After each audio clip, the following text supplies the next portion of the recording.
자, 세례 요한이 주의 길을 예비하는 자로서 회개의 세례를 주면서 사람들을 모으면서 메시지를 전했습니다. 이제 때가 되어서 예수님은 바로 이 세례 요한에게 나아가서 그리고 세례를 받는 장면이 나오고 있죠. 여러분, 세례 요한의 그 회개 메시지, 구체적인 회개 메시지에 이어서 예수님께서 바로 이 세례자 요한에게 세례받는 사건이 3장에서 소개되고 있습니다. 예수님께서 세례를 받으신다는 것의 의미가 무엇일까요? 예수님께서 세례를 받으신다는 것은 바로 그 죄인들, 그 회개해야 될 죄인들을 이 대표하면서 동시에 그 하나님의 뜻에 순종하는, 그래서 우리 성경에는 하나님의 그 의를, 공의를 이루시는, 그 뜻을 이루시는 바로 순종하시는 예수님, 그리고 모든 그 죄인된 인간들을 또한 대표하시는 그한 예수님의 모습을 우리가 확인할 수가 있습니다. 예수님께서 죄가 있으셔서 세례를 받으셨다기보다는, 회개의 필요가 있어서 세례를 받으셨다기보다는 그 회개해야 될 죄가 있는 그 모든 사람들을 대표하는 그 메시아로서 그는 기꺼이 하나님의 뜻에 순종하며 세례를 받으시는 사건입니다. 동시에 이 순종 가운데 우리는 성경에서 바로 이 예수님의 그 소명과 사명의 메시지를 우리는 보게 됩니다.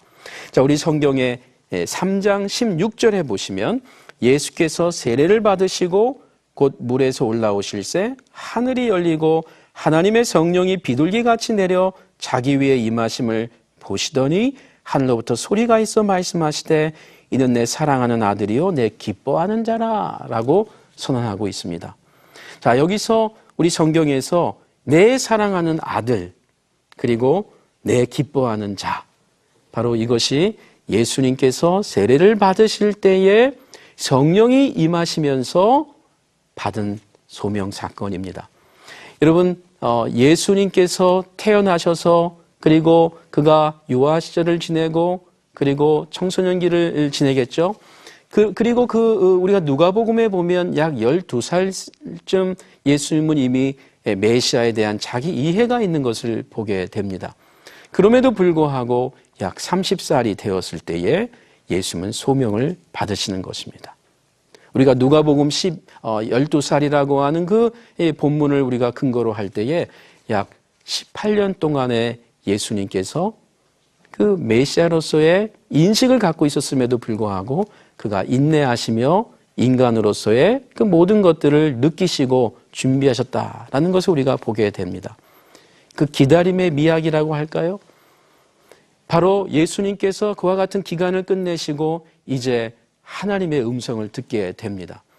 여러분, 예수님께서 메시아이심을 아셨음에도 불구하고 인식하셨음에도 불구하고 아주 분명하게 메시아의 사역을 출발할 수 있는 그 첫 시작이 하나님의 음성, 계시로부터 시작된다는 것을 우리가 좀 주목할 필요가 있습니다. 메시아이시지만 인간으로 이 땅에 태어나셔서 인간으로서 하나님의 음성을, 그 뜻을 그가 들으시고 그리고 거기에 응답하시는 예수님이십니다. 자, 우리 예수님께서 이제 이 소명 사건 직후에 메시아적 시험을 받으시죠. 이 메시아적 시험이라고 하는 것은 단순한 한 개인의 시험이라기보다는 이 이스라엘 백성을 대표하는 시험이라고 할 수 있습니다. 그런 점에서 이스라엘 백성들이 과거 그 출애굽 당시에 광야에서 하나님의 백성, 즉 하나님의 아들로서의 그 받았던 시험을 그들이 실패하였다면 이제 우리 예수님께서는 하나님의 아들 대표로서 이스라엘 백성을 회복시키시는 바로 그 시험을 능히 이기시는 예수님을 보게 됩니다.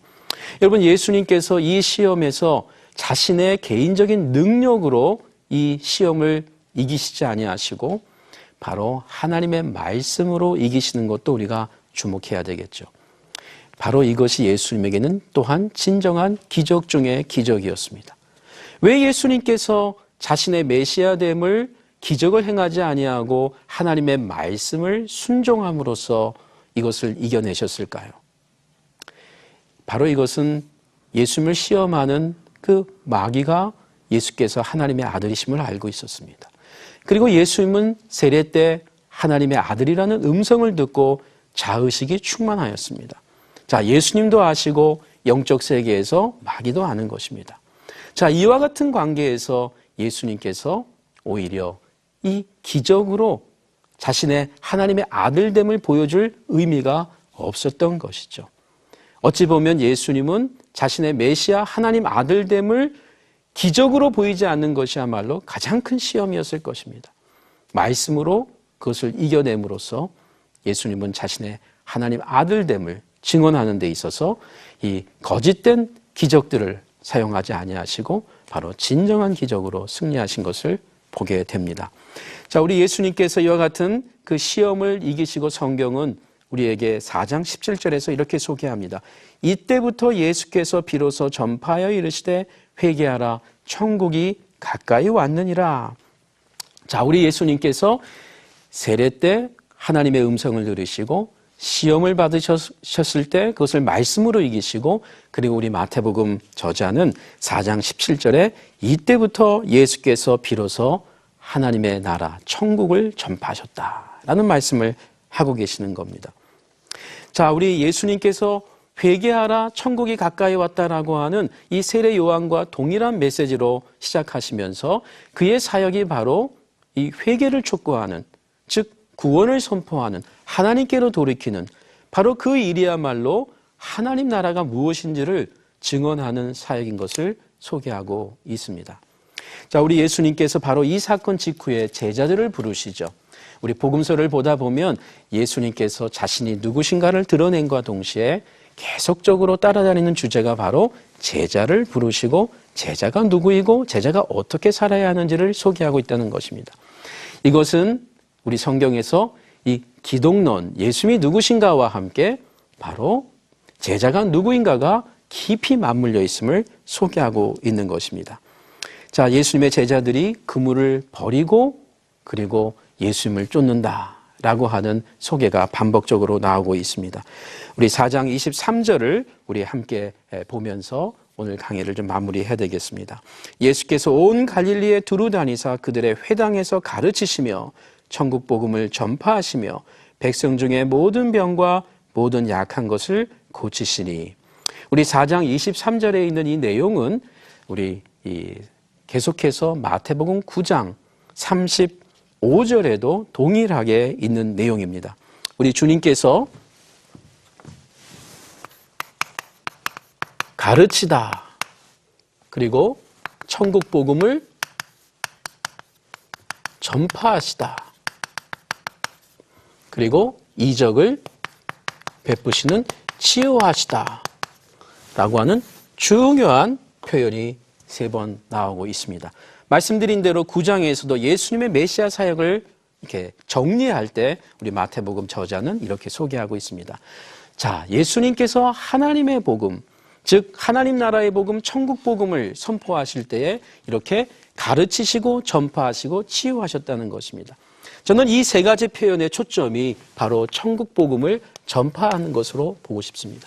즉 가르치심도 그리고 이적을 통한 치유하심도 그 자체가 사실 목적이라기보다는 바로 하나님의 나라가 우리 가운데 임한 것을 보여줌으로써 예수님이 누구시고 그리고 이런 가운데에 이제 비로소 그 옛날 구약이 예언했던 메시아가 이 땅에 오심을 드러냄으로써 하나님께로 돌아올 것을 촉구하고 있는 내용인 것입니다.